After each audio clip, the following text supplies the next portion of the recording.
বিকেলে বৃষ্টি নামছে টুপটাপ করে। কাদামাখা মেঠো পথ ভিজে একেবারে কাদা জল। সেই পথের একপাশে বিশাল বটগাছটার নিচে বসে আছে তিনজন শ্রমিক। ঘাম মেশানো ভেজা গা, হাতে কোদাল আর পাশে রাখা ঝুড়ি। সকাল থেকে খাল খননের কাজ চলছে, তাই সকলের শরীর ভেঙে এসেছে। বৃষ্টির কারণে তারা গাছের নিচে আশ্রয় নিয়েছে খানিকক্ষণ আগে। ঠিক তখনই দেখা গেল মেঠো পথ ধরে ছাতা মাথায় এক প্রভাবশালী লোক এগিয়ে আসছে। তিনি আর কেউ নন, গ্রামের মোড়ল বিশ্বনাথ চ্যাটার্জি। রে, তোরা এই গাছের নিচে বসে বসে কি করছিস? কাজকর্ম নেই নাকি তোদের? না বাবু, কাজই তো করতাছি। মাটি খনন করতে করতে বৃষ্টি আরম্ভ হলো, তাই এই গাছ তলায় বসে পড়লো। তা কার খাল খনন করছিস তোরা? ওই দক্ষিণ পাড়ার মৃণাল বাবুর খাল খনন করছি বাবু। ও ভালো, তবে শোন, আমারও একটা খাল খনন করা দরকার। কজন লোক লাগবে? কোথায় পাই বলতো? ওই বাবু, কোন হানে খাল খনন করতে চাইতেছেন? আমরা তো কজন আছি, আমরাই না হয় লেগে পড়বো আপনার খাল খননে। আমার ওই বাড়ির পাশে যে পচা ডোবাটা আছে, তোরা তো দেখেছিস। ডোবাটা একেবারে অকেজো হয়ে পড়ে আছে। ডোবা ভরে গিয়েছে আবর্জনার কচুরি পানায়। নর্দমার জল ঢুকে খালের জল একেবারে নষ্ট হয়ে বসে আছে। এবার চাইছি ডোবাটা পরিষ্কার করে সেখানে মাছ চাষ করতে। তোরা হাত লাগালে খালটায় আমি মাছ চাষ করতে পারবো। না না বাবু, ওই কাজটা আমাদের পক্ষে হবে না। কেন হবে না? আমি তোদেরকে এই মজুরির চাইতেও বেশি মজুরি দেব। এখানে যে টাকায় কাজ করছিস তার ডাবল দেব। ওরে বাবা রে, ওই পচা ডোবার খাল, ওইখানে কাজ করতে গিয়ে কেউ সুস্থভাবে ফিরতে পারে না বাবু। তা তো জানেন আপনি, কত লোকের প্রাণ গেছে।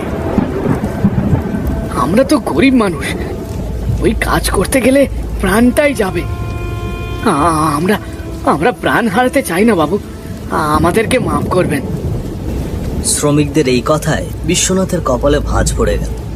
চোখে মুখে হালকা অন্ধকার নেমে এলো, বৃষ্টি ভেজা আকাশের মতোই। পচা ডোবার খালের নাম শুনলেই গ্রামের মানুষ যেন কেঁপে ওঠে সকলে।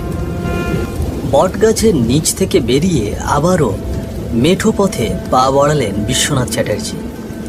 টুপটাপ বৃষ্টি তখনও চলছে, আকাশের আলো ম্লান হয়ে আসছে। বিকেলের মেঘলা আলো মিশে গিয়ে সন্ধ্যার অন্ধকার নামতে শুরু করেছে। আরে মদন, বলতো কি করা যায়?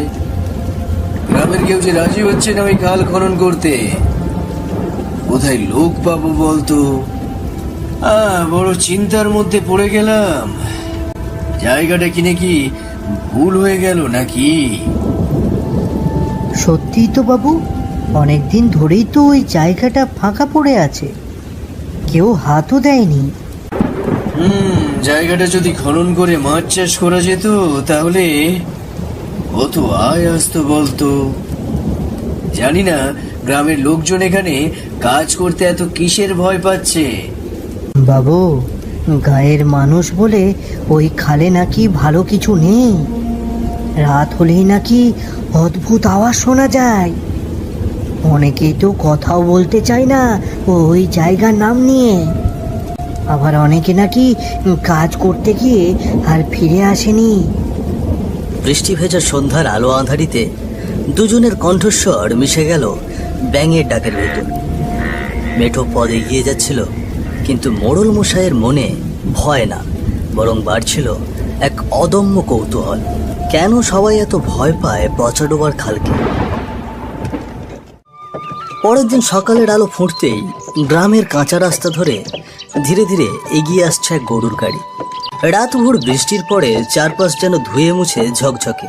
ভিজে মাটির গন্ধ বাতাসে ছড়িয়ে আছে। গাছের পাতায় এখন টুপটাপ জল ঝরছে। দূরে দূরে কোকিলের ডাক শোনা যাচ্ছে। গাছে গাছে দোয়েল আর শালিক উড়ে বেড়াচ্ছে। সকালের কুয়াশার ভেতর দিয়ে মিষ্টি রোদ রাস্তা জুড়ে আলো ছায়া খেলা করছে। সেই রাস্তাতেই ধীরে ধীরে এগিয়ে আসছে এক গরুর গাড়ি। গাড়ি ভর্তি বাজারের মাল, কাঁচা সবজি, চাল, ডাল আরও নানান সামগ্রীতে বোঝায়। গাড়ির ওপর বসে আছেন গ্রামের মোড়ল বিশ্বনাথ চ্যাটার্জি।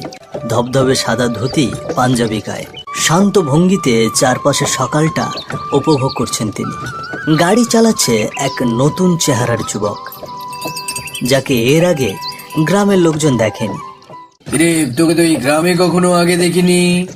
নতুন নাকি এই গ্রামে? হ্যাঁ বাবু, আমি নতুন। আমি পাশের গ্রামের লোক। এখানে একটা যাত্রী নিয়ে এসেছি। উনি সন্ধ্যায় বাড়ি ফিরবেন, তবে সারাদিন বসে থাকতে মন মানছে না। তাই ভাবলুম এই পথে আজ একটু গাড়ি চালাই। আজ সেই জন্যই এই পথে আসা। বেশ বেশ বেশ, তা তোর নাম কি? আগে ধলা কর্তা বাবু। তা বেশ। আচ্ছা ধলা, তুই কি জানিস তোর গ্রামে খাল খননের জন্য কোনো শ্রমিক আছে কিনা? মানুষের খোঁজ করছি কয়েকদিন থেকে, কিন্তু লোক পাচ্ছি না। আর পেলেও কেউ রাজি হচ্ছে না ওইখানে কাজ করতে। হ্যাঁ বাবু, আমার ছোট ভাই খননের কাজ করে। সেই তো খনন কাজে সর্দার। তার কয়েকজন সঙ্গীও আছে, ওরা সবাই একসঙ্গে খননের কাজ করে। আরে তাই নাকি? আমি এক খণ্ড জমি কিনেছি, একটা খাল আছে ওখানে, কিন্তু সেটা জল একেবারে পচে গিয়েছে। পচা ময়লা আবর্জনা নর্দমার জল প্রবেশ করে নোংরা হয়ে গিয়েছে। ভাবছি সব পরিষ্কার করে নতুন করে খনন করব, তারপর সেখানে মাছ চাষ করব। কিন্তু গ্রামের কেউ রাজি হচ্ছে না, সবাই ভয় পাচ্ছে। তা বাবু, ভয়ের কি আছে? এমন কি আছে সেই পচা ডোবাতে? অত বিস্তারিত জানি না, কিন্তু শুনেছি সেই ডোবাতে নাকি ভূত পেতের আগমন হয়। বেশ বেশ বাবু, গ্রামের মানুষ ভয় একটু বেশি পায়। তবে আপনি যদি মজুরি বাড়িয়ে দেন, আমি আমার ভাই আর তার সঙ্গীদের নিয়ে আসার ব্যবস্থা করব। তখন আর তারা আমার কথা ফেলতে পারবে না। মজুরি বাড়াবো, শুধু বলবি কাল সকালে যেন কাজে লেগে পড়ে, আর দেরি করে চলবে না। আগে ঠিক আছে কর্তাবাবু, আমি বলে দেব। কাল সকালেই ওরা হাজির হবে। গরুর গাড়ি ফাঁকা পথ ধরে এগিয়ে এলো মোড়ল বিশ্বনাথ চ্যাটার্জির বাড়ির সামনে। সকালের রোদ ঝলমল করছে, গাছের ডালে ডালে পাখিরা ডাকাডাকি করছে। ভিজে মাটির গন্ধে চারপাশ এখনো টাটকা। এই এখানেই দাঁড়া, এটাই আমার বাড়ি। গরুর গাড়ি থেমে গেলে বিশ্বনাথবাবু গাড়ি থেকে নেমে এলেন। তারপর চালকের কাছে এসে বললেন, তুই যেহেতু এই গ্রামে নতুন গরুর গাড়ি চালাতে এসেছিস, নেই ভাড়াটা, সাথে বকশিসও দিলুম। গাড়িওয়ালা হাসি মুখে টাকা হাতে নিল, মুখ ভরা আনন্দ। বাবু, আপনার কৃপা। তাহলে ওই কথাই রইল, তুই কিন্তু কালকে কাজের লোক পাঠিয়ে দিবি। আমার কিন্তু এই কাজটা হতেই হবে, যেভাবেই হোক খাল আমাকে কাটতেই হবে। হ্যাঁ, আগে আগে বেশ কথা বাবু, আমি আজ আসি। এই হুশ হুশ, হাট হাট, গুড, সামনে চল সামনে চল। গরুগুলোকে তাড়া দিয়ে গাড়ি এগিয়ে এলো। ঘন্টার টুংটাং শব্দ মিলিয়ে গেল কাঁচা পথের ভাঙা। সকালের আলো ফুটতেই চারজন শ্রমিক কাঁধে কোদাল আর হাতে মাটি কাটা ঝুড়ি নিয়ে মোড়ল বিশ্বনাথ চ্যাটার্জির বাড়ির সামনে হাজির হলো। তোরা এসেছিস? বেশ বেশ বেশ, খুব ভালো হয়েছে।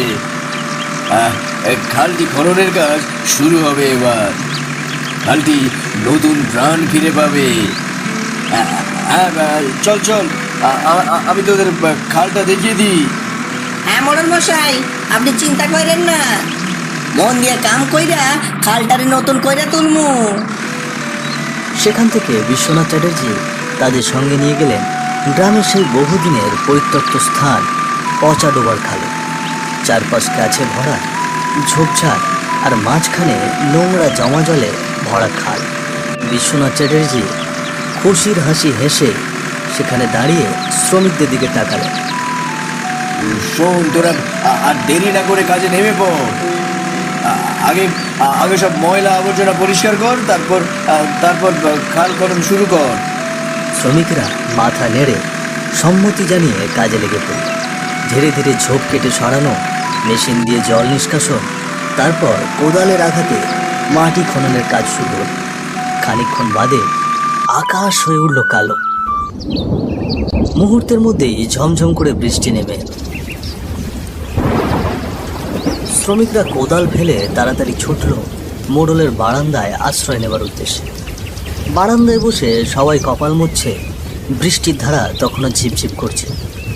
এই ভরা বৃষ্টিতে তো আর এখন আর কাহাল খনন করা সম্ভব নয়, জমে থাকা জলেই কাজটা আটকে যায়।